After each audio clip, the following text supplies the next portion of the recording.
How is a road really built? The incredible machine, people, and organization behind every kilometer. Every day, millions of people drive on roads without thinking twice about what lies beneath their wheels. We see the finished surface, smooth asphalt, white lines, cars moving at high speed, and then we move on. But have you ever stopped and asked yourself one simple question? How does a road actually come to life? Because what you're about to see is not simply a few machines moving dirt and pouring asphalt. This is something much bigger. A road is the result of a massive chain of decisions. Heavy machines weighing tens of tons, truck drivers working against the clock, operators controlling powerful equipment with incredible precision, extreme heat, dust, noise, traffic, and sometimes just one small mistake can affect everything happening behind it. So today, we're going inside that world. And before this road becomes a smooth surface that thousands of vehicles will cross, we're going to discover what has to happen first. Because the road you see at the end is only the final chapter. The real story begins underneath it. And the first machine waiting for us is already preparing the ground. The first question, where does a road begin? Look at this road, trees on both sides, a beautiful landscape. But right in the middle of it, something enormous is moving. A machine built specifically to shape the earth. This is the Komatsu GD675 motor grader. And at first glance, what it is doing may look simple. It cuts the soil, pulls material towards the center, removes high spots, fills lower areas, and gradually creates the shape of the road. But here's the first thing that makes this job so difficult. A road can look perfect from a distance and still be wrong. A difference of only a few centimeters can matter. The slope has to be correct. Water has to drain in the right direction. The surface has to follow the design. And everything that comes next depends on this stage. Think about that. Before the asphalt, before the trucks, before the road becomes black and smooth, someone has to create the foundation with incredible precision. And that raises another question. How can a machine this large work with such accuracy? The answer is in the operator. Because the machine may have the power, but the operator provides the judgment. The machine can move tons of material, but it cannot understand the entire situation the way an experienced human can. The operator watches the surface, the machine's position, the direction of the material, the traffic, the workers nearby. And all of this is happening while controlling a massive machine with enormous mechanical force. One wrong movement can waste material, create extra work, or force an entire section to be corrected. And that's only the beginning, because once the ground is shaped, something even more complicated begins. How do you keep dozens of different machines and vehicles moving without turning the entire work zone into chaos? A moving system of steel. Now the scene becomes much busier. Here comes a Hidromek 210 wheeled excavator. Unlike a tracked excavator, this machine can move efficiently along the road and quickly reposition itself when necessary. But look around, the excavator is not alone. Traffic is still moving. Concrete mixers are arriving. Transport trucks are passing through. Other vehicles are entering and leaving the area. This is where the real challenge becomes visible. A road project is not simply about machines doing their individual jobs. It is about timing. The wrong machine arriving at the wrong moment can create a problem. A truck that is delayed can force another machine to wait. A blocked road can slow the entire operation. A delivery arriving too early can create congestion.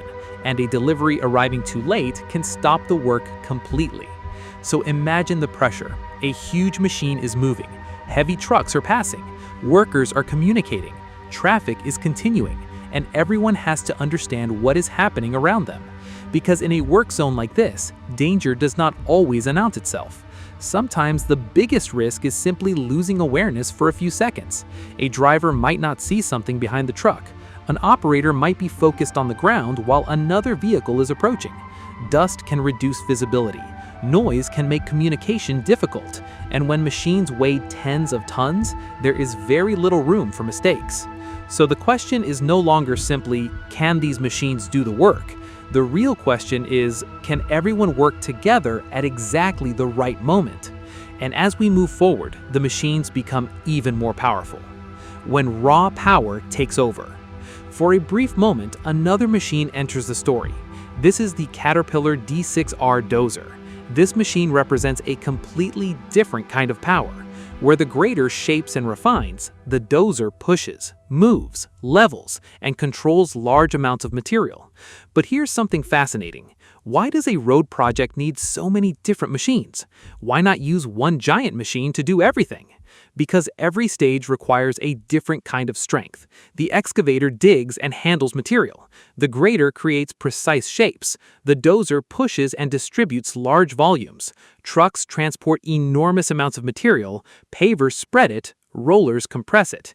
Each machine has a specific purpose, and that means this entire project works like a giant mechanical chain. But there is one problem with chains. They are as strong as their weakest connection. If one truck is missing, the paver might have to wait. If the material is not prepared correctly, the roller cannot fix everything later. If the foundation is wrong, the asphalt above it may eventually suffer. And that's one of the most surprising secrets hidden beneath every road. The final surface may look simple, but underneath that surface are layers of decisions, layers of material, layers of engineering, and layers of hard work. So now the question becomes even more interesting. What happens when the earth is finally prepared and the road begins to take shape? This is where the temperature rises, the pressure increases, and timing becomes absolutely critical. The material that cannot wait forever. Now we're getting closer to one of the most dramatic stages of road construction: asphalt. From a distance, it looks simple. Black material, spread across the ground, compressed, finished. But the reality is much more demanding. Asphalt has to be handled correctly. It has to arrive at the right time. It has to be placed properly. And then it has to be compacted correctly. Because temperature matters, timing matters, and the coordination between machines matters. Imagine this situation. The trucks are coming. The paver is ready. Workers are in position. Rollers are waiting. Everything appears calm, but behind that calm scene is an enormous amount of pressure, because once the operation begins, the system has to keep moving. And that's where things can become difficult. What happens if the next truck is delayed? What happens if equipment stops unexpectedly? What happens if traffic creates a problem? What happens if the material is not delivered at the right moment? Suddenly, the entire operation can be affected. And that's why road construction is not only about power, it is about organization. Now we begin to see the machines responsible for one of the most important jobs of all: compaction. And this is where something soft begins its transformation into something strong. The machines that make the roads strong. The road material is placed, but the job is far from finished. Now come the rollers, and these machines may move slowly, but their work is incredibly important. Some rollers use steel drums, others use pneumatic tires. Some compact through enormous weight, others use vibration, and every pass has a purpose. This is one of those moments where the road is quietly becoming something completely different. Material that was once loose begins to lock together. Air spaces are reduced, the surface becomes stronger, and layer by layer, the road starts becoming capable of carrying enormous loads. But how much is enough? How many passes should the roller make? How much pressure should be applied? Too little compaction can create problems, but the process also has to follow the requirements of the project. And once again, the operator becomes a central part of the story. From outside, you might think the machine is just driving back and forth. But inside, the operator is constantly working, watching, listening, feeling the machine, following the correct path, maintaining awareness of everything happening nearby. And there's another challenge: the heat. Road construction can take place under intense sun and high temperatures. Dust rises from the ground. Hot machinery operates continuously, and when asphalt is involved, the environment becomes even more demanding. Yet the machines continue, the trucks continue, the workers continue, and the road keeps moving towards completion. But now something much bigger is approaching. The trucks are lining up, their wheels are turning, and soon, tons of hot asphalt will begin moving towards the machine that creates the visible surface of the road. The question is, can the entire system keep up?